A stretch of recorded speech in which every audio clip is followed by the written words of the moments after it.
got a special little graphic that Tanner has put together for us to show where we picked the Western Conference standings to be. Shout out to our guy, Bobby Carella, who said, hey, y'all get in here, figure out where y'all want 1 through 6 to be, and this is what we came up with. So we'll go from, that would be, I guess, from my right to left as far as who picked who to finish where in the West. Mark Stein, 1 through 6, sir, for you. I'm just marveling at the beauty of the graphic. It looks great. Looks great. I mean, the graphic kind of just tells the whole story. Tim Cato's cheesy smile. I love it. I absolutely love it. There's really only like 1 point of disagreement here. Yeah, it looks like Stein and Carella are in a dead heat. Yeah, that was not a mistake. Like we're just now So let me reset it real quick. So top 1 through 3 for all 4 of us, we have OKC, Dallas, and Minnesota. So all 4 of us have the Thunder, Mavericks, and Timberwolves as the top 3 teams in the West. Now teams 4 through 6 is where we start to get a little bit of a disagreement there. Yeah.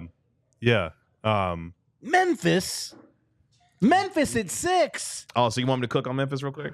You might as well because you're outnumbered, buddy. You are the outlier. I'm a Memphis truth this year. Like I feel like we're just not giving the whole John Morant experience the kind of credit it's going to be due this upcoming year.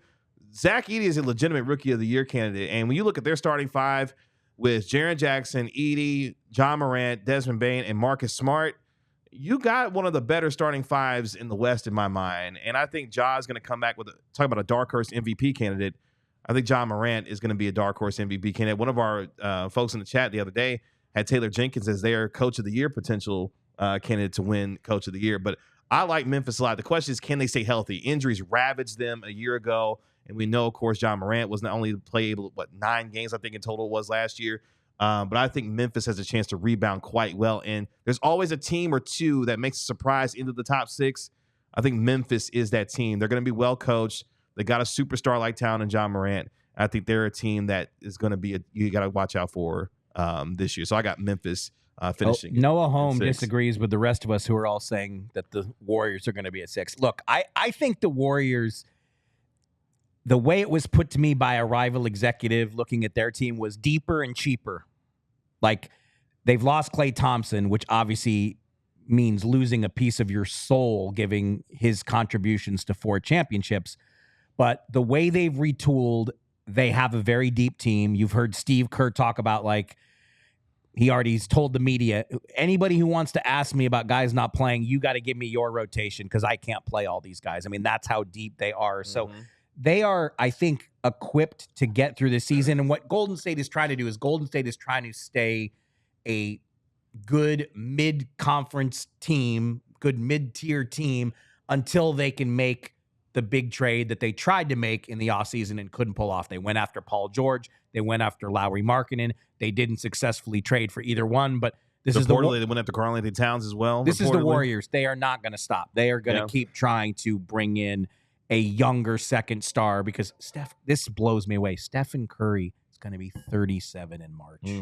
That's just insane. Yeah, I agree with you. I don't think Steph is carrying anything. I mean, I think Steph is going to average 30 a game because he's going to take. Is that really GM Ben? Who let GM Ben in the chat? No Lakers. Ben forced his way into the chat. We'll get to the Lakers in the next segment because they were able to get a nice win last night against Minnesota on opening night for them. The Warriors are so deep. I mean, they got Wiggins, they got Kuminga. They have Moses Moody just on the wing. They got Pods, who is a really, really good rookie. They got Buddy Hield and Anthony Melton, who don't totally replace Clay's shooting and like everything. But I mean, Buddy Hield has never seen a shot that he doesn't like. That's for sure.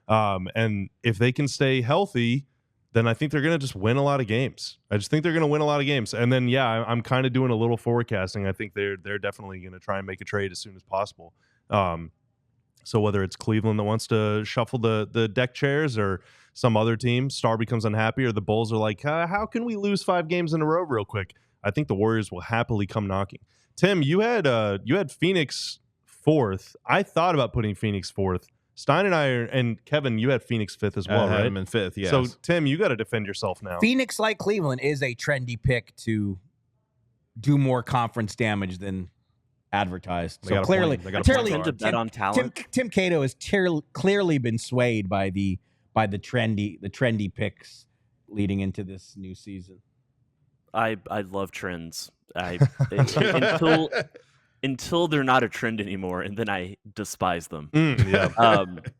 kind of my whole thing with trends. I just tend to bet on talent, and Phoenix still has that. And as much as I do not think that they're in a good situation as a franchise going forward, I do think that there is a lot of talent on this team, and I do think that, getting a couple point guards in here, Tyus Jones, and just calming forces, like players that can, make everything about this team make a little bit more sense, to the extent that they're a regular season force. Not that they're contenders, because I just don't think that they're in a good situation there. I don't think that this is a contending core, and I don't really know how they salvage that. But I do think this is a really good regular season team that could easily be a top 4 seed, or specifically the 4th seed in the Western Conference. I also saw a lot of chatter in the comments about the Houston Rockets. Mm-hmm. That was a team I considered for the 6th spot, and it's funny that nobody has brought up the Sacramento Kings, which is probably unfair to them. But, the Kings are not trendy right now. You know who is? The Houston Rockets. Houston, the city, not trendy. The Rockets, everybody loves Rockets. I told you guys what my Stratomatic computer simulation did. The Stratomatic computer simulation had Houston as the number 1 team in Texas, ahead of your Mavs and San Antonio. Yeah, well, it needs an update. It's going to be a Stratoflatic stomp on it. I still think they're a bit away, the Rockets. So like maybe one big move next summer, but they have so many pieces that if it just comes together, it wouldn't shock me. It really wouldn't. Like, Amin Thompson is going to be a guy. He's emerging, he's going to be a real guy. Reed Shepard is a real guy. Tim Cato from HSTN checking in. Look at you coming over. That's a good one. That's a good one there. I think I'll defend Minnesota. I saw Ardell saying that I was wrong about Finch, and there are a lot of people saying after last night. I mean, the Wolves got. We have to draw firm conclusions based on one game. That's right. Well, those are the rules. Julius Randle, I think, didn't play in the preseason at all, right? Or played one game. They look bad. I mean, the Wolves were undeniably disappointing when Chris Finch comes out after the game, and one of the first things he says is, the bell rang for the season and we didn't answer it. I mean, and there's such a thing, maybe not as like a finals hangover, but like a deep playoff run hangover, bringing some new guys. They looked kind of like they were freezing out Randall in the 4th quarter. Ant was just chucking up all sorts of garbage down the stretch in that game. Like, it was just Anthony a weird game. A bunch of threes like that. I don't know if I like that. I didn't like anything he was doing in the 4th quarter, but I'm still prepared to defend the Wolves all the way down to game number 82. All right, I ain't going anywhere. Super chat Ardell. One thing I wanted to ask y'all too, because we were in such agreement about the top 6, is a dark horse team. So like, who's a team that, whether it's maybe Houston or Sacramento or someone else. The Lakers. Okay, so I'll be the Laker guy then. I'll be the Laker guy. All right. They finally are doing the thing, and we'll talk about it more next segment too. But one of the things I noticed last night, they are playing through Anthony Davis. It looks like he is going to be the focal point of this offense. LeBron James in year 22, still a fantastic player. But if they're going to be successful and efficient offensively, it has to run through AD. Austin Reeves is a really good passer. And one of the things I liked about them last night, it looks like they're playing with a lot more pace, too. They want to get more threes up. They want to play with more pace. And they killed the Wolves on the offensive glass. And I thought the style of play, maybe not as an impressive win as you may think, but I think the style of play is something that I could foresee them actually being consistent with down the road throughout the course of the year. And, yeah, somebody had thrown in the chat, too.